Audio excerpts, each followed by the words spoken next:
사순절 기간입니다. 우리가 지금까지도 주님을 잘 섬겨왔지만 사순절 기간에 더 주님을 더 잘 섬길 수 있기를 바랍니다. 여러분, 신앙의 반대가 뭐라고 생각하십니까? 많은 사람들은 신앙의 반대를 불신앙이라 그렇게 말하는 사람들이 있습니다. 여러분, 신앙의 반대는 불신앙이 아닙니다. 신앙의 반대는요, 정직하지 않는 겁니다. 거짓입니다. 우리가 신앙으로 산다는 것은 하나님 말씀으로 산다는 거거든요. 근데 사람들은 참 거짓말을 잘합니다. 우리는 속일 수 있지만 절대 하나님은 속일 수 없습니다. 여러분, 신앙의 반대는 불신앙이 아니라 거짓입니다. 여러분, 영성의 반대가 뭐라고 생각하십니까? 영성의 반대는 육적인 육성이 아닙니다. 영성의 반대는 위선입니다. 그래서 예수님께서 바리새인들을 책망하셨습니다. 왜 그럴까요? 바리새인들은 누구보다도 예수를 잘 믿기 위해서 구별되는 삶을 살았습니다. 하루에 3번 기도했고요. 일주일에 2번 금식했습니다. 11조는 상상할 수 없을 정도로 정직하게 했습니다. 10에 2조 이상 했던 바리새인들이었는데 주님은 그들의 행위를 본받지 말라고 했습니다.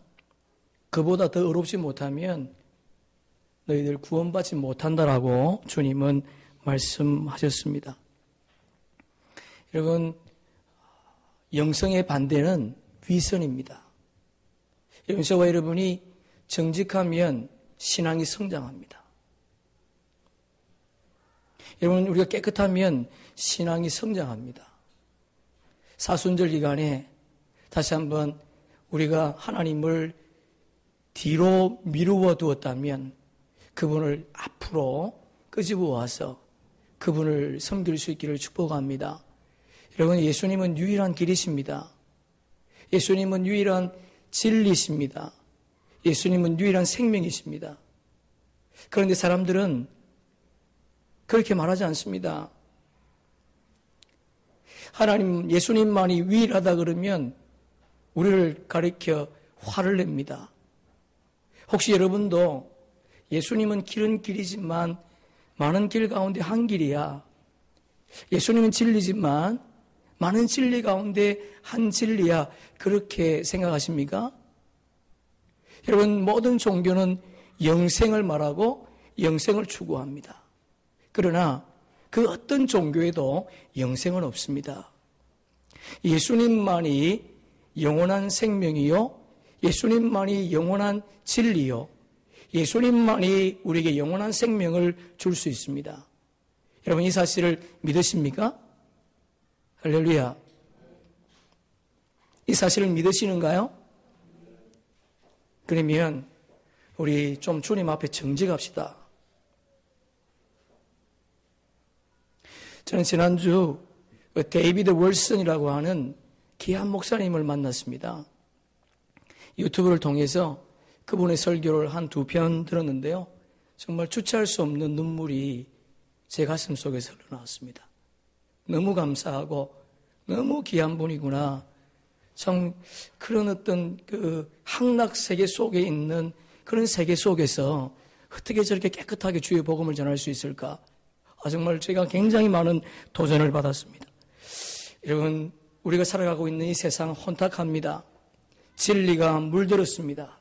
다시 한번 우리의 심령 속에 물들어 있는 세상의 유혹들을 걷어내고 오직 주님만을 바라보는 은혜가 있기를 주님의 이름으로 축복합니다. 여러분, 신앙인의 목표는 하나님의 나라인 줄로 믿습니다. 여러분, 우리가 이 땅에 살고 있지만 우리의 목적지는요, 이 땅이 아닙니다. 하나님의 나라입니다. 그래서 하나님은 우리를 상품으로 만들지 아니하시고 우리를 작품으로 만들고 계십니다. 여러분, 상품은 화려합니다.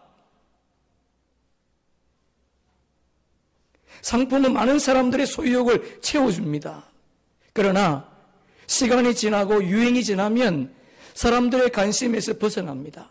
심지어 화려했던 상품은 쓰레기통에 들어갈 수도 있습니다. 그러나 작품은 그렇지 않습니다. 작품이 위대한 조각가에 의해서 만들어질 때에는 고통이 따릅니다. 대패에 깎이고 정에게 쪼이면서 많은 인고의 시간이 지나야 됩니다. 여러분, 그런 작품이 위대한 조각가에 의해서 만들어지고 나면 그 작품은 한 시대뿐만 아니라 오고 오는 많은 세대에도 영향을 끼친다는 겁니다. 중요한 것은 여러분, 하나님은 저와 여러분을 지금 상품으로 만들어 가시는 것이 아니고 작품으로 만들어 가고 있다는 겁니다. 여러분, 작품이 만들어지다가 도중에 중단되면 어떻게 될까요? 흉물됩니다, 여러분. 건물을 짓다가도 건물을 중단시키면 그 건물은 흉물이 되는 것처럼 우리가 주님의 손에 이끌려 작품으로 만들어가는 과정 속에 고통이 있고 아픔이 있을 때에 그 아픔 때문에 우리 작품됨을 포기한다면 여러분은 상품보다 못한 작품이 될 수 있습니다. 흉악한 작품이 될 수 있다는 거 다시 한번 기억하시면서 우리가 지금 주님의 손에 이끌려 주님의 손에 맡겨져 작품되어가고 있는 이 시대 속에 어떤 고난도 아픔도 이겨내는, 그리고 좀 더 정직하게 위선 떨지 말고 깨끗한 마음으로 주님을 섬기는 저와 여러분 되기를 주의 이름으로 축복합니다. 우리 한번 에베소서 2장 10절 함께 읽습니다. 우리는 하나님의 작품입니다. 선한 일을 하게 하시려고 하나님께서 그리스도 예수 안에서 우리를 만드셨습니다. 하나님께서 이렇게 준비하신 것은 우리가 선한 일을 하면서 살아가게 하시려는 것입니다. 우리를 작품 만드신 이유가 있습니다, 여러분. 하나님은 우리를 선한 일을 하기 위해서 작품으로 지금 만들어 가시는 거예요. 여러분, 다윗은 이것을 너무 잘 알았습니다. 신약시대 인물도 아니었습니다. 복음을 들었던 자도 아니었는데 다윗은 하나님의 손에 자기가 맡겨져 작품되어 가고 있다는 것을 알았습니다. 그래서 다윗은 시편에서 이렇게 고백합니다. 우리 한번 함께 읽습니다. 시작. 주께서는 사람을 하나님보다 조금 못하게 지으시고 그에게 영광과 존귀의 영광을 씌워주셨습니다. 주께서 손수 지으신 만물을 사람이 다스리게 하시고 모든 것을 사람의 발 아래 두셨습니다. 표준 세번역입니다, 여러분. 하나님은 우리를 하나님보다 조금 못하게, 그리고 모든 만물을 다스리는 위대한 작품으로 만들어 주셨습니다. 여러분, 작품 되어가는 과정 속에 여러분, 대패가, 조각가가 정으로 쪼은다고 해서 반대할 이유가 있겠습니까? 그 손에 맡겨졌다면 그 손에 이끌려서 주님께서 마음껏 우리를 작품 만들 수 있도록 우리의 삶 속에 하나님을 3등으로 모시지 마시고 1등으로 모실 수 있기를 바랍니다. 여러분, 이 본문은 우리 지난주에 함께 나누었던 말씀입니다. 46장 1절부터 우리 27절까지 함께 나누었던 말씀이지 않습니까? 야곱이 죽은 줄 알았던 아들 요셉 22년 만에 살아있다는 소식을 들었습니다. 살아있을 뿐만 아니라 애굽의 국무총리가 되었다는 거예요. 그래서 야곱이 가나안 땅에서 애굽으로 내려갔습니다. 내려가는 도중에 부엘세바라고 하는 곳에 멈추었습니다. 그리고 그곳에서 기도하지 않습니까? 애굽에 내려가는 것이 두려웠습니다. 그때에 기도하고 있는 야곱을 하나님이 찾아오셨습니다. 찾아오셔서 응답하시지 않습니까? 두려워하지 말라.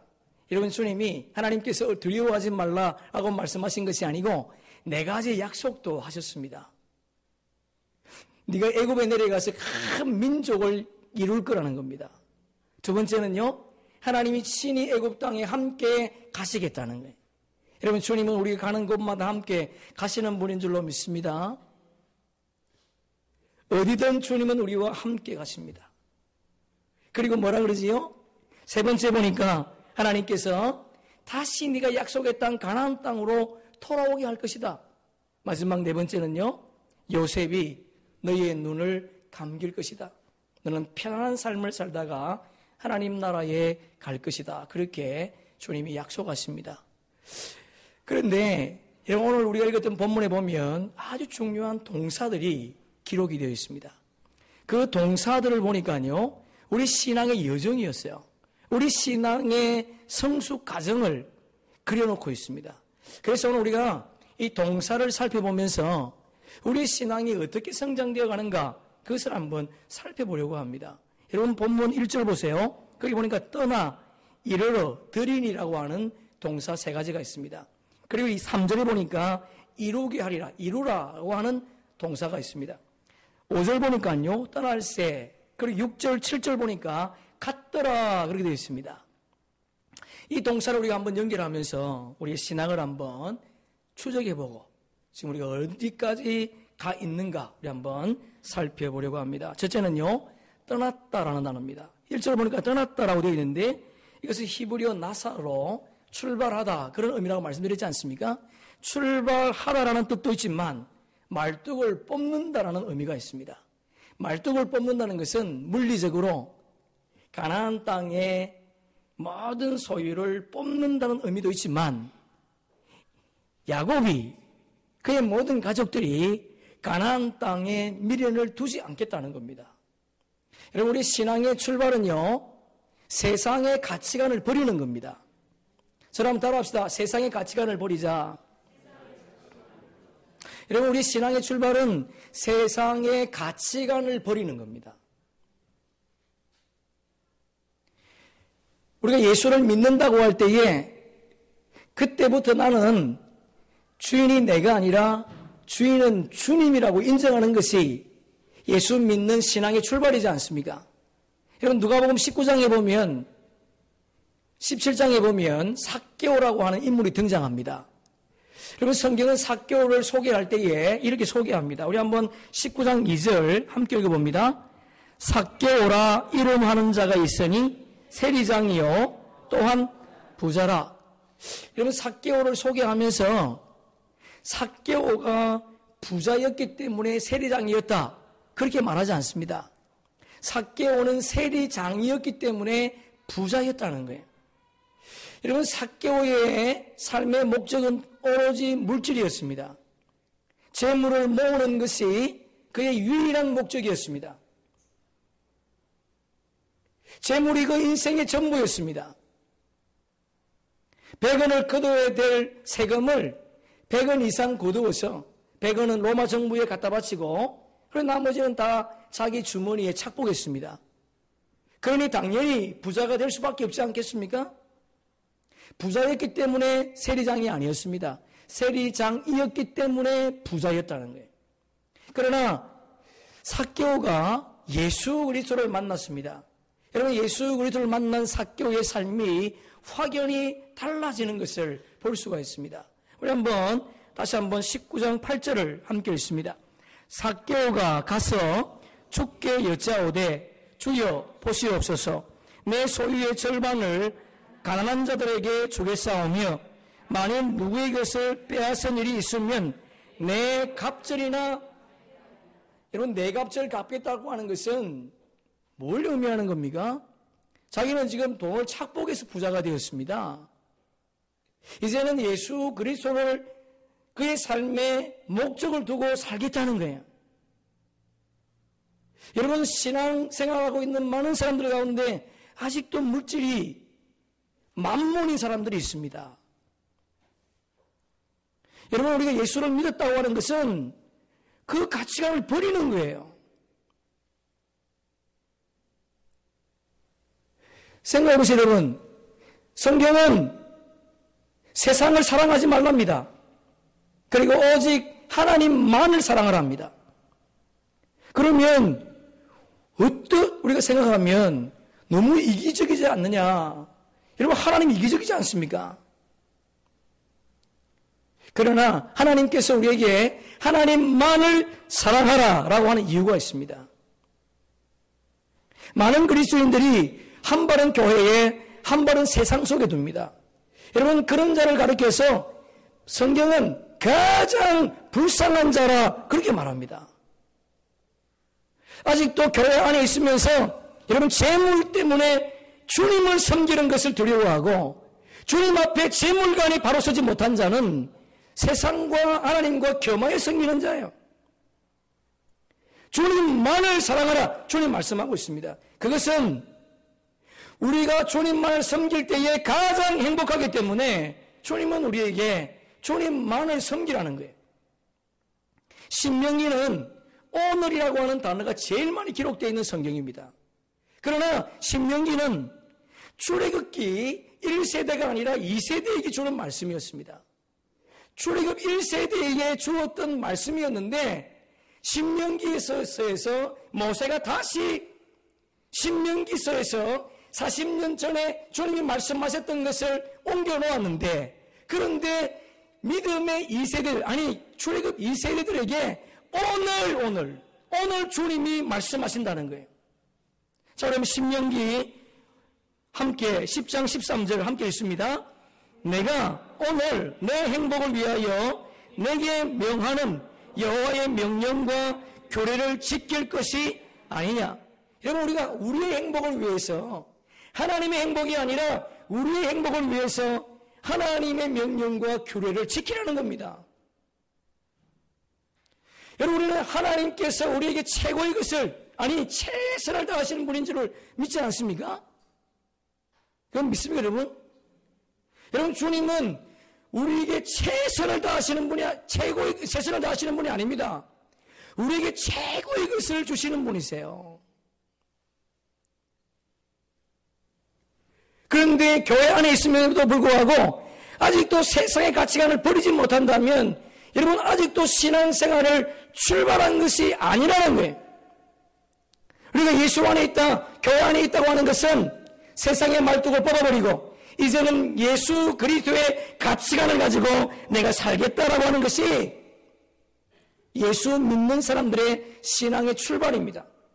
여러분, 우리가 예수를 믿고 그리고 성경을 믿으면 우리 인생의 결론이 어떻게 끝날지 알고 있지 않습니까? 여러분, 지난주도 말씀을 드렸지만 우리가 결론을 알고 있다는 것은 좋은 것도 있지만 두려운 것도 있습니다. 우리는 우리 인생이 어떻게 끝날 줄 압니다. 우리는 반드시 죽습니다. 그리고 반드시 하나님의 심판대 앞에 섭니다. 이 사실을 우리는 명확하게 알고 있습니다. 그래서 이 말씀을 알기에 내가 하나님 나라 심판대 앞에 섰을 때에 주님으로부터 칭찬받기 위해서 우리가 주의 뜻대로 살아가는 자가 있습니다. 그 사람은 행복한 자입니다. 그러나 우리가 우리의 결론을 알고 있음에도 불구하고 그렇게 살지 못하지 않습니까? 그러니까 두려운 거예요. 그래서 바울이 빌립보 2장 12절에서 나의 사랑하는 자들아 항상 복종하여 두렵고 떨림으로 너희 구원을 이루라. 우리 구원의 완성이 되지 않았습니다, 여러분. 구원의 과정 속에 있습니다. 이 구원의 과정 속에 주님을 두려워함으로 그분을 섬겨나가는 저와 여러분 되기를 주님의 이름으로 축복합니다. 여러분, 저와 여러분이 세상 속에서 하나님께로 나왔습니까? 그러면 이제 세상의 가치관을 버리고 주님께 인생의 가치관을 두고 출발할 수 있기를 바랍니다. 그것이 여러분 신앙의 출발이라는 거예요. 두 번째 보니까 동사에 보니까요, 이르러라는 단어를 쓰고 있습니다. 세상의 가치관을 뽑아버리고 나면 이제는 신앙 안으로 들어오게 된다는 거지요. 여러분, 이스라엘 백성들이 40년 광야 생활을 끝내고 그리고 가나안 땅으로 들어가려고 하는데 하나님의 사자가 여호수아를 가로막습니다. 그리고는 여호수아에게 40년 광야길을 걸어올 때에 너희들 할례를 행하지 않았으니까 할례 받지 않은 모든 사람들을 할례를 행하라는 겁니다. 여러분, 할례는 태어난 지 8일 만에 하게 되어 있습니다. 그런데 그들이 40년 광야길을 걸어왔기 때문에 할례를 행하지 못했습니다. 그래서 하나님은 여호수아에게 할례를 명령했습니다. 그래서 여호수아가 이스라엘 백성들에게 모든 남자들에게 할례를 행했습니다. 우리가 알고 있는 것처럼 이스라엘의 1세대들, 출애굽 1세대들은요, 강야에서 다 죽었습니다. 요단강을 건너지 못했습니다. 왜? 주의 말씀에 불순종하다가 여호수아 외에 갈렙 외에는 전부 다 죽었습니다. 그리고 강야 2세대들, 할례 받지 않는 그들이 지금 모여 있습니다. 할례를 행했던 그 모습 보시고 성경은 우리에게 이렇게 정언하고 있습니다. 우리 한번 여호수아 5장 함께 읽습니다. 그 모든 백성에게 할례 행하기를 마침에 백성이 진중 각 처소에 머물며 낫기를 기다릴 때에 여호와께서 여호수아에게 이르시되 내가 오늘 애굽의 수치를 너희에게서 떠나가게 하였다 하셨으므로 그곳 이름을 오늘까지 길갈이라 하느니라. 여러분 이상하지 않습니까? 왜 애굽의 수치가 떠나갔다 그렇게 말하고 있습니까? 강야의 수치가 떠나갔다 그렇게 말하면 더 좋은 표현 아니겠습니까? 아니면 무할례의 수치가 떠나갔다 그렇게 말하면 더 정확한 것 같습니다. 그런데 성경은 그렇게 말하지 않습니다. 애굽의 수치가 떠나갔다는 거예요. 무엇을 말하는가요? 여러분 세상의 가치관을 뽑지 못하면 가나안 땅에 들어갈 수 없습니다. 다시요, 여러분 세상의 가치관을 벗어버리지 못하면 가나안 땅에 들어가지 못합니다. 여러분 많은 사람들은 가나안 땅을 영적인 천국이라 하나님 나라라 그렇게 말하는 사람들이 있습니다. 틀렸습니다. 가나안 땅은 영적인 천국이 아닙니다. 여러분 만약에 가나안 땅이 영적인 천국이라면 그곳에 무슨 전쟁이 있을 수 있습니까? 천국에는 전쟁이 없습니다. 그곳에는 눈물이 없습니다. 영원한 안식만 주어져 있습니다. 영원한 기쁨만 주어져 있습니다. 애굽은 세상 나라라면 강야는요 거듭나기 전에 하나님의 백성들이 받아야 될 훈련 장소입니다. 그리고 가나안 땅은 거듭난 주의 백성들이 머무는 공간이 가나안이에요. 여러분 저와 여러분이 지금 가나안 땅에 들어와 있습니다. 이 땅에도 영적인 전쟁이 있다는 거예요. 여러분 세상 가치관을 뽑아버렸습니까? 그리고 가나안 땅에 들어오셨습니까? 여러분 가나안 땅에 들어온 저와 여러분을 통해서 하나님은 애굽의 수치가 떠나갔다 그렇게 우리에게 말씀해 주고 있습니다. 그렇다면 저와 여러분이 여기에 앉아있다는 것은 거듭났다는 거예요. 거듭난 주의 백성들이 여기에 앉아있다는 겁니다. 니고데모가 예수님을 찾아오지 않습니까? 율법 선생이었습니다. 성경을 잘 알았습니다. 당연히 영생이 있다는 것도 알고 영생을 받을 것이라 생각했는데 그가 예수의 말씀을 듣고 자기는 영생과 좀 거리가 멀다는 것을 알았습니다. 예수님을 밤중에 찾아옵니다. 예수님께 묻지 않습니까? 어떻게 하면 영생을 얻을 수 있습니까? 주님 뭐라고 대답하시죠? 긴 말하지 않습니다. 거듭나라. 할렐루야. 거듭나라. 우리 옆 사람에 인사합시다. 거듭납시다. 아가돈 무슨 말이죠? 위를 바라보라는 거예요. 여러분 저와 여러분은 세상의 가치를 벗어버리고 그리고 교회 안에 들어왔습니다. 이제는 땅을 보지 마시고 위를 바라볼 수 있기를 축복합니다. 사방이 막혔습니까? 위는 뚫려 있습니다. 노아 방주가 우리에게 성경이 우리에게 말하고 있지 않습니까? 세 번째 동사 보니까요 이루라 그렇게 되어 있습니다. 3절 보니까 내가 거기서 너로 큰 민족을 이루게 하리라. 이룬다라는 단어를 보니까 숨이라고 하는 히브리어를 쓰고 있는데 세우다 그런 말입니다. 그런데 여러분 성경을 보면 누가 큰 민족을 세우겠다는 겁니까? 주체가 누구죠? 성경 보세요. 주체가 누구예요? 예? 그렇죠. 여러분 주체가 하나님이세요. 인간이 아닙니다, 여러분. 하나님께서 세우겠다는 거예요. 여러분의 가정도 주님이 세우십니다. 여러분의 사업도 주님이 세우십니다. 여러분의 자녀도 주님이 세우십니다. 그런데 중요한 것은 그 동사 바주 앞부분에 보니까 이런 동사가 있습니다. 들이다라는 동사가 있습니다. 들이다는 것은 히브리어 자바흐라는 단어를 쓰고 있는데 죽이다 그런 말이에요. 지금 뭘 죽였다는 거지요? 야곱이 하나님 앞에 희생 제사를 드리기 위해서 동물을 죽였습니다. 희생 제물만 죽인 것이 아니고 자기도 죽었다는 거예요.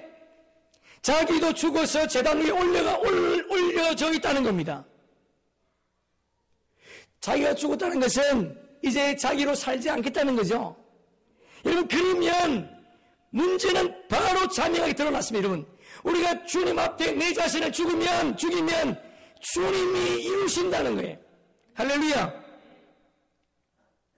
내가 주님 앞에 희생 제물을 드리면, 하나님 앞에 내가 죽어지면 그때부터 주님은 우리를 위해서 일하십니다. 내 생각, 내 의지로 주의 일을 하는 것이 아니라 주님을 위해서 내가 죽어지면 주님이 그때부터 일하신다는 거. 아직도 원망과 불평이 있습니까? 안 죽은 거예요. 우리 한번 생각해 보시죠, 여러분. 제가 이 말씀 묵상하다가 지금까지 우리 창세기를 살펴보면서, 아니 요셉의 일대기를 살펴보면서 정말 그의 삶이 우리에게 주시는 메시지가 뭘까? 여러분, 요셉이 17살에 꿈을 꾸었습니다. 우연입니까? 우연이 아니었습니다. 요셉이 꿈을 꾸었지만 꿈을 붙잡고 살지 않았습니다. 그가 꿈꾼 것을 생각한 것은 20년이 지나서 형들이 양식을 구하러 와서 자기 앞에 무릎을 꿇을 때, 그때 마침내 꿈꾼 것을 기억했습니다. 요셉은 꿈을 붙잡고 살지 않았습니다. 여러분, 요셉이 빈 구덩이에 빠진 것이 우연입니까? 그렇지 않습니다. 성경은 빈 구덩이라 그렇게 말하지만 빈 구덩이가 아니었습니다. 거기는 하나님의 은혜가 가득한 곳이었습니다. 여러분, 요셉이 빈 구덩이에 빠졌을 때에 성경은 침묵합니다. 그러나 20년이 지난 양식을 구하러 온 형들이 이렇게 고백합니다. 우리 한번 성경 함께 42장 21절 함께 했습니다. 그들이 서로 말하되 우리가 아우의 일로 말미암아 범죄하였도다. 그가 우리에게 애걸할 때에 그 마음이 괴로움을 보고도 듣지 아니했으므로 이 괴로움이 우리에게 임하도다. 여러분, 분명히 성경은 그 형들을 통해서 빈 구덩이에 빠져있는 요셉이 그냥 가만히 있었던 것이 아니고 형들에게 애걸하며 살려달라고 했다는 거예요. 그런데 성경은 그 당시에 침묵하고 있습니다. 우리 이것은 나중에 마지막에 살펴보겠습니다. 여러분, 애굽으로 내려가는 상인들에 의해서 요셉이 은이십에 팔린 것이 우연입니까? 그렇지 않습니다. 만약에 요셉이 바벨론으로 아수르로 팔려갔다면 7년 풍년 세계를 먹여 살릴 수 있는 양식을 구할 수 없습니다. 그래서 하나님은 애굽으로 그를 보낸 겁니다. 여러분, 애굽에 내려가서 보디발의 집에 노예로 팔린 것이 우연입니까? 그렇지 않습니다. 보디발의 집은 일반 저택이 아니었습니다. 보디발의 집은 간사였습니다. 애굽의 간사였습니다. 거기에 정치범 수용소를 가두는 감옥이 있었습니다. 하나님은 요셉을 그곳에 세우시고 거기에서 재무관리를 배우게 하셨습니다. 여러분, 요셉이 옥에 갇힌 것이 우연이겠습니까? 그렇지 않습니다. 요셉이 옥에 갇힌 것은 그 옥을 통해서, 감옥을 통해서 인사관리를 배우게 하셨다는 거예요. 여러분, 요셉이 갇혀있는 그 감옥에 보디발의 두 간원장, 술 맡은 간원장, 떡 굽는 간원장이 들어온 것이 우연입니까? 그렇지 않습니다. 하나님의 철저한 계획이었습니다. 그들이 꿈을 꾸었습니다. 그 꿈을 요셉이 해석해 주었습니다. 해석대로 떡 굽는 간원장은 3일 만에 형장 일설로 사라졌고 술 맡은 간원장은 3일 만에 복직했습니다. 요셉이 부탁합니다. 나도 억울한 누명을 쓰고 여기 들어와 있는데 나를 좀 구해달라. 여러분, 술 맡은 간원장이 반드시 나가서 구해주겠다는 거예요. 그런데 술 맡은 간원장이 요셉의 생각을 잊어버렸습니다. 우연이겠습니까? 그렇지 않습니다. 2년 만에 바로가 꿈을 꾸었습니다. 바로가 두 번의 꿈을 꾸었는데 그 꿈을 말을 안 한 것이 아니라 말을 해주었습니다. 그럼에도 불구하고 애굽의 술사들, 현인들은 아무 말도 못했습니다. 아무도 해석하지 못했습니다. 왜 그럴까요? 하나님께서 다니엘의 사자 입을 봉했듯이 그들의 입을 봉한 줄로 믿습니다. 우연이 아니었습니다. 그때 마침 술 맡은 가는 장이 2년 전 요셉을 기억했습니다. 여러분, 왜 2년 동안 그가 요셉을 기억하지 못했을까요? 그 이유를 성경은 우리에게 소개해 주고 있습니다. 우리 한번 시편 105편 우리 함께 읽어보겠습니다. 시작. 이스라엘이 애굽에 들어가미라. 야곱이 함의 땅에 나그네가, 보세요. 이게 함이라 그럽니다. 노아의 후손들은 셈, 함, 야벳이지 않습니까? 애굽 나라의 후손들은 함 족속입니다. 히브리인들은요 셈 족속입니다. 그러니까 애굽 나라가 함족이 정권을 붙잡고 있었는데, 그런데 2년 동안 주님이 일하셨습니다. 히소스 왕조로 바꿨습니다. 히소스 왕조가 역사적으로 보니까 셈족이었습니다. 하나님은 요셉을 애굽의 총리로 세우기 위해서 같은 종족인 셈족을 애굽의 바로 왕이 되게 하시고, 그리고 2년 만에 꿈을 꾸게 하셔서 그 애굽의 총리가 되게 하셨다는 거예요. 여러분, 이 모든 과정이 우연이 아니었습니다. 여러분, 요셉만 그렇게 했습니까? 그렇지 않습니다. 오늘도 저와 여러분의 삶 속에 우연이 없다는 거예요. 오늘도 주님은 우리를 통해서 일하기를 원하시는 줄로 믿습니다. 오늘도 일하고 계시는 줄로 믿습니다. 중요한 것은 요셉이 빈 구덩이에 빠졌을 때에 성경은 침묵했다는 거예요. 형들의 증언을 통해서 요셉은 침묵한 것이 아니고 형들을 향해서 살려달라고 애원했다는 겁니다. 그러면 성경은 지금 우리에게 뭘 말하고 싶은 거예요? 무엇을? 여러분, 요셉은 그곳에서 하나님을 바라본 줄로 믿습니다. 주님은 우리에게 우리가 이해할 수 없는 고통과 아픔이 올 때에 하나님을 바라보라는 거예요. 그래서 성경이 침묵하는 겁니다. 여러분, 우리 인생길에 어느 누가 내 생각과 내 뜻대로 다 이루어지는 것이 어디 있습니까? 여러분, 삶 속에 이해할 수 없는 일을 만나면 요셉처럼, 아니 성경이 우리에게 말하는 것처럼 하나님을 바라볼 수 있기를 주의 이름으로 축복합니다. 그것이 예수 믿는 자의 도리지 않겠습니까? 세상 사람들은 그렇지 않습니다. 권력자를 찾아가든지 다른 누구의 도움을 받기 위해서 찾아가지 않겠습니까? 그러나 여러분, 성경이 침묵하는 것은 그럴 때 주님을 바라보라는 거예요. 자, 우리 한번 성경을 함께 읽어보겠습니다. 빌립보 4장 6절 7절 함께 읽습니다. 시작.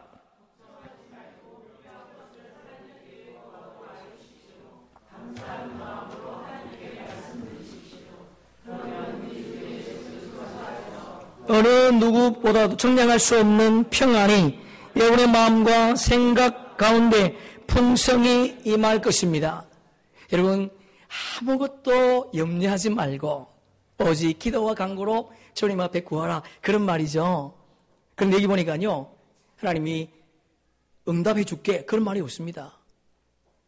응답보다 더 큰 게 뭐가 있습니까?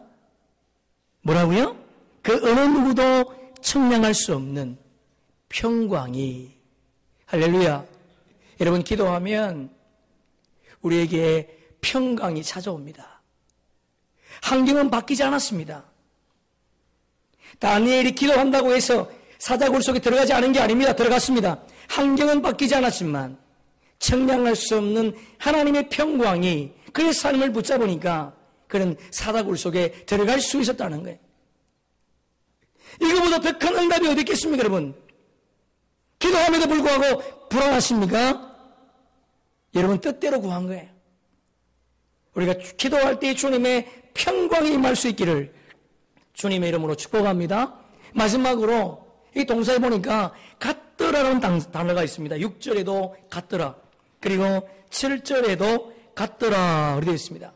여러분, 애굽으로 간 거지요. 물리적인 장소일 수도 있지만 하나님께서 명령하신 땅이라는 겁니다. 다시요. 물리적인 땅일 수도 있지만 하나님께서 명령하신 땅입니다. 여러분 성경을 보니까 아브라함 때에도 기근이 있었습니다. 우리 한번 함께 읽어볼까요? 창세기 12장 10절요. 시작. 그 땅에 기근이 들었으므로 아브라함이 애굽에 거류하려고 그리로 내려갔으니 이는 그 땅에 기근이 여러분 갈대아 우리에 살고 있는 아브라함을 주님 부르셨습니다. 그리고 약속하셨습니다. 가나안 땅으로 가라고요. 여러분 아브라함은 그 약속의 말씀을 붙잡고 가나안 땅까지 갔습니다. 무려 1000km입니다. 짧은 거리가 아니었습니다. 갔는데 빈 땅이 아니었습니다.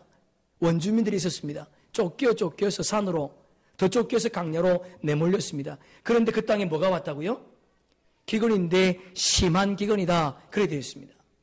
여러분, 하나님이 약속한 땅에도 기근이 있을 수 있습니다.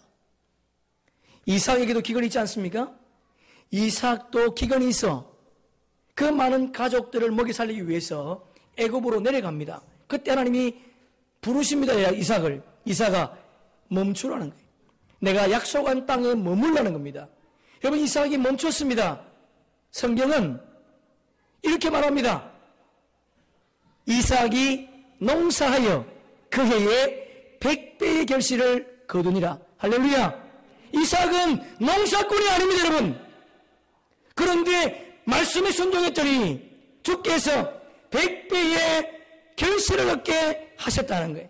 오늘 본문에 등장하는 야곱도 기근이 임했습니다. 야곱에게도 기근이 임했습니다, 여러분. 그러면 성경이 지금 기근을 통해서 우리에게 말씀하시는 것이 뭐겠습니까? 아브라함에게도 이삭에게도 야곱에게도 기근이 임했습니다.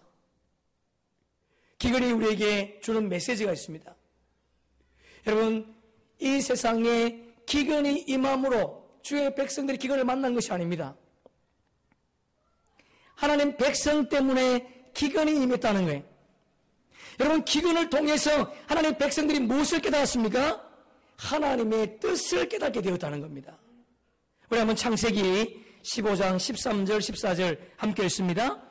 여호와께서 아브라함에게 이르시되 너는 반드시 알라 내 자손이 이방에서 객이 되어 그들을 섬기겠고 그들은 400년 동안 내 자손을 괴롭히리니 그들이 섬기는 나라를 내가 징벌할지며 그 후에 내 자손이 큰 재물을 이끌고 나오리라. 여러분, 야곱이 왜 애굽으로 내려갔습니까? 기근 때문이었습니다. 그러나 그 기근이 하나님의 계획이었고 하나님의 뜻을 깨달는 기근이었다는 거예요. 우리 인생의 기근, 다른 게 아닙니다, 여러분.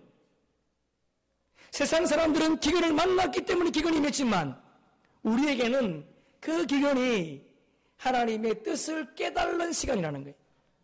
우리 기근이 임했습니까? 그럼에도 불구하고 우리가 그 뜻을 모른다면 여러분은 영적으로 무지한 자입니다. 여러분 신앙으로 정직하지 못한 자입니다. 여러분 영성이 없는 자입니다.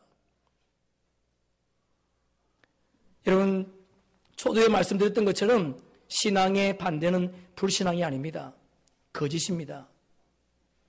우리가 신앙생활을 잘하기 위해서 우리 정직합시다. 할렐루야. 21세기 화두가 정의라면서요. 정의와 정직하면 주께서 우리의 삶을 이끌어 주실 줄로 믿습니다.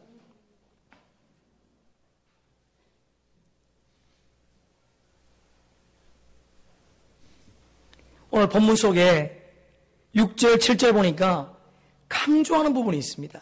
우리 한번 스크린 보면서 6절, 7절을 함께 읽어보겠습니다.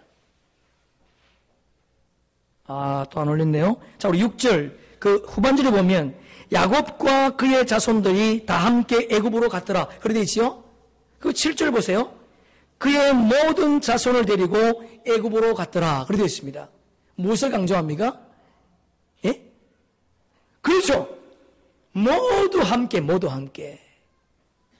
자, 저를 보세요, 이제. 여러분, 마지막 동사를 끝내면서 성경은 우리에게 강조하는 것이 있습니다. 모두 함께 애굽의 모든 야곱의 모든 가족들이 함께 애굽으로 내려갔다는 거예요. 우리가 예수를 믿음으로 말미암아 우리의 가정 속에 아직도 신앙 속에 살지 못하는 불신앙을 가지고 있는 사람들이 있습니다. 여러분, 그들을 안타깝게 여길 수 있기를 바랍니다. 그들이 신앙 안에 아직 들어오지 못하고 신앙 안에 들어와 있지만 세상의 가치관을 버리지 못한 자가 있다면 그들이 어떻게 함께 갈 수 있겠습니까? 여러분, 우리 2015년 여호와 일이라고 하는 표를 주님이 우리에게 주셨습니다. 우연이 아닌 줄로 믿습니다. 이 놀라운 하나님의 은혜 속에 저와 여러분이 도전함으로 말미암아 여호와의 산에서 준비된 하나님께서 준비하신 그 여호와 일을 우리 모두가 경험할 수 있기를 주님의 이름으로 축복합니다. 우리 모두 갑시다. 우리 함께 갑시다. 아직도 우리 신앙 속에 들어오지 못한 그 영혼들 안타까이 여기면서 하나님, 저 영혼을 불쌍히 여겨 주시옵소서. 그래서 우리와 함께 하나님 나라에 입성할 수 있도록 도와주옵소서. 우리 그렇게 기도하며 2015년을 보낼 수 있기를 주님의 이름으로 축복합니다. 말씀을 정리합니다. 여러분, 신앙 안에 들어왔다는 것은 세상의 가치관을 뽑아버리는 겁니다. 주님이 산상수훈에서 말씀하지 않습니까? 보물이 있는 곳에 내 마음이 있다. 내 마음이 있는 곳에 보물이 있는 것이 아닙니다. 보물이 있는 곳에 너희의 마음이 있다는 거예요. 무엇이 여러분의 보물입니까? 무엇이? 우리 한번 이 시간 한번 생각해 봅시다. 내 보물이 세상에, 자녀의 성공에, 부유에 있다면 여러분, 아직도 여러분은 신앙 속에 들어온 것이 아닙니다. 우리가 하나님의 나라의 관점으로 살아갈 때 그때 신앙의 출발 지점이라는 거예요. 저와 여러분이 정말 이 교회에 앉아있다면 우리 인생의 가치관을 세상에 두지 마시고 하나님 나라에 둘 수 있기를 주님의 이름으로 축복합니다. 그분은 우리에게 가장 좋은 거 주시는 분이십니다. 두 번째는요, 여러분, 세상의 가치를 뽑아버리고 그리고 가나안 땅으로 들어가는 거예요. 가나안 땅에 39번의 영적인 전쟁이 있었다는 거 여러분 알지 않습니까? 모든 전쟁을 주님이 이기게 하셨습니다. 그러나 단 한 번의 전쟁, 아이성의 전투는 실패했습니다. 왜? 작은 성이었고 이 정도면 내가 할 수 있다고 하는 자만 때문에 여호수아가 묻지 않습니다. 여러분, 가나안 땅에 들어오셨습니까? 그러면 주님께 물어보십시오. 아버지, 내가 이걸 해도 괜찮습니까? 아니면 이걸 포기해야 됩니까? 주님이 포기하라 그러면 미련 두지 마시고 포기할 수 있기를 원합니다. 주님의 일에 방해된다면 버리세요. 포기하세요. 그것이 가장 큰 행복이요, 가장 큰 사업인 줄로 믿습니다. 39번의 전쟁 다 이겼지만 한 번의 전쟁 졌습니다. 36명이 죽었습니다. 작은 성이었습니다. 그럼에도 불구하고 졌다는 거예요. 우리가 우리 가치관을 벗어버리고 가나안 땅에 왔다는 거, 이제 주님께 묻고 주님 뜻대로 살겠습니다. 그런 거 아니겠습니까? 세 번째 보니까요, 드리다. 주님이 반드시 우리의 생명을 주님께 드리면 애굽 땅을 세워주십니다. 가나안 땅을 세워주십니다. 천국을 세워주십니다. 세우는 것이 문제가 아니었습니다. 우리의 드림이, 우리의 헌신이 먼저였습니다. 저와 여러분이 주님 앞에 헌신함으로 말미암아 하나님이 세우실 왕국, 하나님이 세우실 우리 가정, 하나님이 세우실 우리의 자녀들 꿈꾸며 기대할 수 있기를 주의 이름으로 축복합니다. 마지막 우리 모두 함께 갑시다. 한 사람도 남지 말고 주님 오실 때에 우리 모두가 들림받아 주의 백성으로 승리하는 저와 여러분 되기를 주님의 이름으로 축복합니다. 우리 찬양 나오시고요. 우리 성경을 한 절 찾습니다. 빌립보서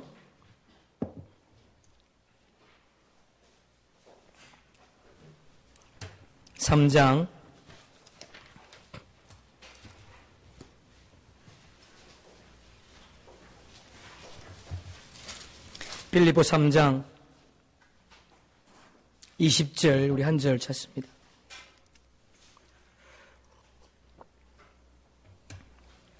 함께 읽습니다. 아니요, 잠깐만요. 우리 빌립보 우리 찬양단 하고요. 3장 20절. 자, 함께 읽습니다. 그러나 우리의 시민권은 하늘에 있는지라 거기로부터 구원하는 자 예수 그리스도를 할렐루야 아멘. 우리의 시민권은 하늘에 있습니다. 여러분, 우리 세상의 부요함보다 하늘의 부요함으로 살아갑시다. 그것이 가장 행복한 길입니다. 여러분, 가난은요 없어서 가난한 게 아닙니다. 욕망이 가난해요. 욕망이 더 채우려고 하는 인간의 욕망이 우리를 가난케 합니다. 여러분, 없어도 있는 것으로 만족하면 부자입니다. 여러분, 우리의 욕망을, 우리의 열정을 하늘에 두고 살아갈 때 주님은 반드시 우리를 세우신다는 거 기억하시면서 우리 그분께 소망을 두고 천국 바라보며 달려가는 멋진 주의 백성 되기를 주의 이름으로 축복합니다. 우리 한번 찬양